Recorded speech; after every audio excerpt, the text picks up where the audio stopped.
Most of us are aware that every church is imperfect and has its own share of difficulties. But should we perhaps pay special attention to those who regularly cause problems in a church?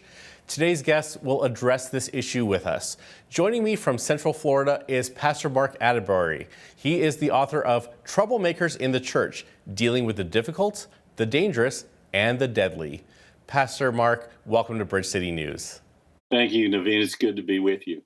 Now, you write about troublemakers in the church. What do you define as a troublemaker?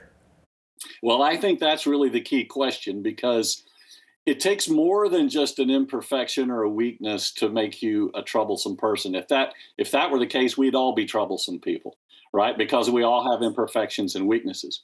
When you get into a church, a person really doesn't become a troublemaker until their imperfections and weaknesses start hindering the ministry in some way.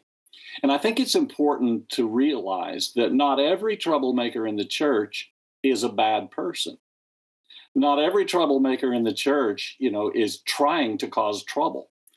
Some people who cause trouble in the church, they almost can't help it because maybe they're broken in some way. Something has happened to them in the past that has shaped their thinking in an unhealthy way, and that comes out in their relationships, and you experience difficulty and conflict in the church. Now, it is true that some people who are troublemakers in the church really are bad people, and they are there to cause trouble, and that's their goal and that's their agenda. But I want to be clear in saying that not every person who causes trouble in the church is really a bad person. Some of them are very good people. They're trying hard, but they have some kind of personality trait or some kind of brokenness that just makes them difficult to deal with. Okay. And now in your book that you describe 25 types of troublemakers. And so why do you think liars are the worst kind? Yeah, let me say something about that 25, because that's, when I wrote this book, I knew it was going to be a little heavy. When you're talking about problems and difficulties in the church, that's a heavy topic. And so I wanted to find a way to make it kind of fun. And so I decided to rank the 25 most difficult people that you'll typically meet in church, from 25 all the way down to number one. Now, in most football rankings or basketball rankings, you want to be number one. But on this list, you don't want to be number one, because that means you're the worst person of all the troublemakers. And I did choose the liar to be the worst. Now, it was a hard choice because there are quite a few really dark and difficult people that you have to deal with in church. But what I thought was, Jesus said the truth will set you free. And if we flip that over, it kind of implies that darkness and lying and that kind of thing will enslave you and will put you in bondage. And when I thought back to the very beginning of time, to the Garden of Eden, for example, God created this perfect Eden, this perfect environment. He made two people, Adam and Eve, and he put them there, and everything was just wonderful. Everything was perfect. And Satan is sitting back thinking, okay, I want to corrupt this. I want to ruin this. I want to spoil this perfect environment, this Garden of Eden. And so what tool did he choose to do that? He chose the lie. I think he pulled the biggest stick out of his bag, and he went to work and he chose the lie. He told Eve that if she would just eat that fruit, she would be like God. She would know what God knows. And so he used the lie at the very beginning of time to corrupt, God's will.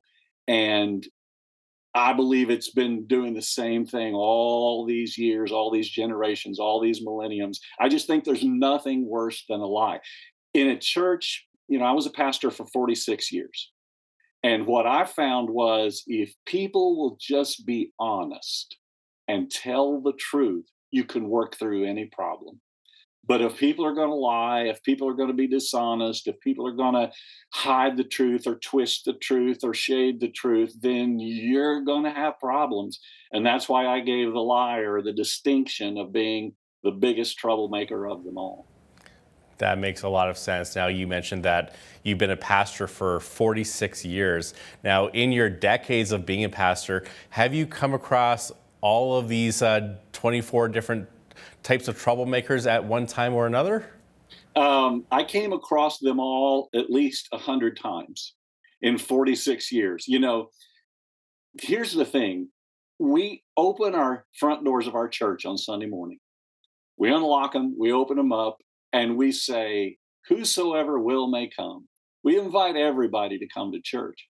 Well, if you invite everybody and you don't have a screening process, you're going to get all kinds of people coming through that door. Inevitably, you're going to get some people who are difficult. There's no way to avoid it. It's impossible to keep difficult people out of your church. Um, and that's why I felt this book was needed, because you're going to face these people, but a lot of church leaders, even a lot of pastors, with certain types of these folks, they don't know what to do with. They don't know how to handle them. But more importantly, the book talks about how you can be ready for them when they walk through the door by creating a healthy church culture. And if you have a healthy church culture, it will inhibit troublemakers from being able to get a foothold. And that really is one of the main purposes of the book. Now, number 24 on your list of troublemakers is the church hopper. Can you just explain to us what a church hopper is and what exactly makes them a problem?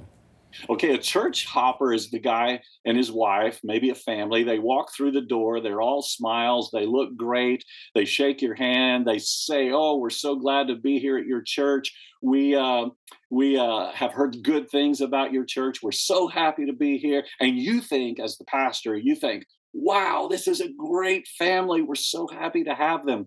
But about 9 to 12 months later, they're starting to find things about the church they don't like. And they're starting to complain a little bit. And so, at about the year and a half to 2 year mark, they come to you as the pastor and they say, "Sorry, we're not happy at this church. We're going to try the church on the other side of town." And so they hop from your church over to the other church. Now, the same process will happen at that church. They'll be there about a year and a half to 2 years, and then they'll grow disgruntled, and then they'll jump to another church. And Naveen, I want to tell you something, and this is absolutely the truth. It's going to sound like I'm making it up, but it's the absolute truth. In 46 years, I have known Christians, church people, who have been members of every church in the town where they live. Wow. They've jumped from one to the other over the years. They've been members of every church in town, and now they're going to church in the next town over, 15 miles away, because they've run out of churches in the town where they live. Wow. And so this is the church hopper. They're never happy in a single church. They have to hop from one to the other. And what makes them a problem is the second half of their tour in that church, the second half of their time there, they're complaining. They're griping about this. And what they're doing is they're coming up with justifications for them to have to leave and go somewhere else. And so that's the church hopper. And they get on your nerves if you're a pastor, let me tell you. Well, thank you for explaining church hopper, because when I think of the word church hopper, I think of someone who's either new to a city or new to church, and it takes a while to get plugged in and find a church that's right for you. And so you may go from church to church, but you're saying, like, when you're talking about like the troublemaker type of church hopper, they go for a while and then they find problems, and then they move to church to church to church, and it can actually be quite toxic, right? Yes, they seem to be looking for the perfect church, which doesn't exist. And it takes them about a year or so to start seeing the problems that they don't like. And so now they've got to go somewhere else. But they're very difficult people, really. I guess churches aren't perfect because we lack perfect people in this world.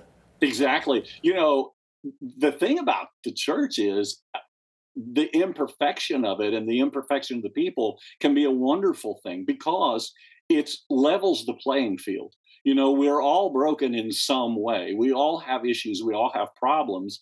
And the church is one place you can go and be accepted as an imperfect person. And a church is supposed to be a place of grace and forgiveness. And so that fact that we're all broken and we all have imperfections, it kind of just brings us together in some ways, except that there are a few of those people who are broken in what I would call malicious ways, and they actually are there to do damage.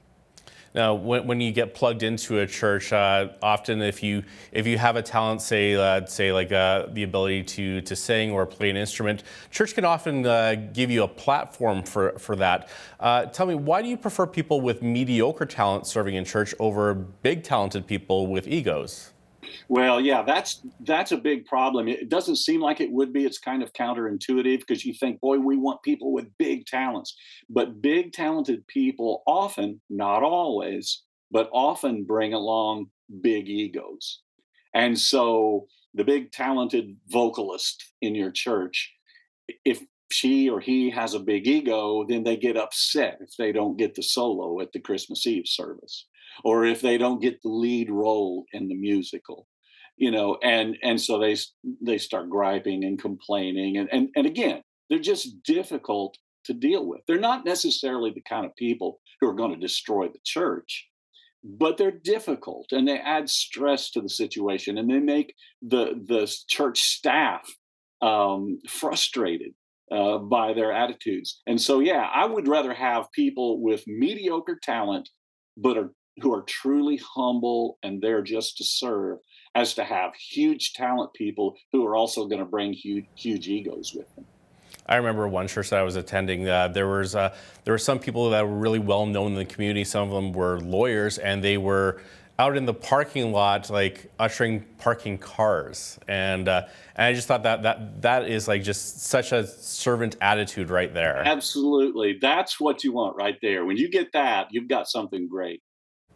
Now, you say that we often make excuses for the troublemakers in our churches. Can you explain that a little more? Sure, yeah, we make excuses for them so we don't have to deal with them. Because these people need to be lovingly confronted. And when they're causing problems, they need to be talked to. But if you're in a leadership role and it's your responsibility to be the one to talk to them, you can easily say, well, that's just their personality. There's no reason to make a big deal out of this. There's no reason to confront them because that's just the way they are. And I've been in churches where that was the approach. And so what happens? Well, that troublemaker just continues to do their thing, sometimes for years and years and years, because people who should be confronting them are just making excuses for them to avoid that confrontation, which means that if you're in a church, you need leaders who aren't afraid to confront. A lot of people hate confrontation and they'll shy away from it and they'll steer away from it at every opportunity. But a church needs leaders who are not afraid to confront. And then on this topic of confrontation here, are there situations, or do you think that in some cases that their troublemakers should actually be kicked out of the church? Yes, in the back of the book, the last quarter of the book, I talk about that and what to do when you have a troublemaker who is really wrecking the church and just will not repent, will not change, will not stop. And fortunately, Jesus gives a plan of action for that situation. And so I outline that in the book. But the answer is absolutely yes. There comes a time when people need to be escorted out of the church for the sake of the health of the body of Christ. Now, what do you hope that young leaders and followers will take away from reading your book?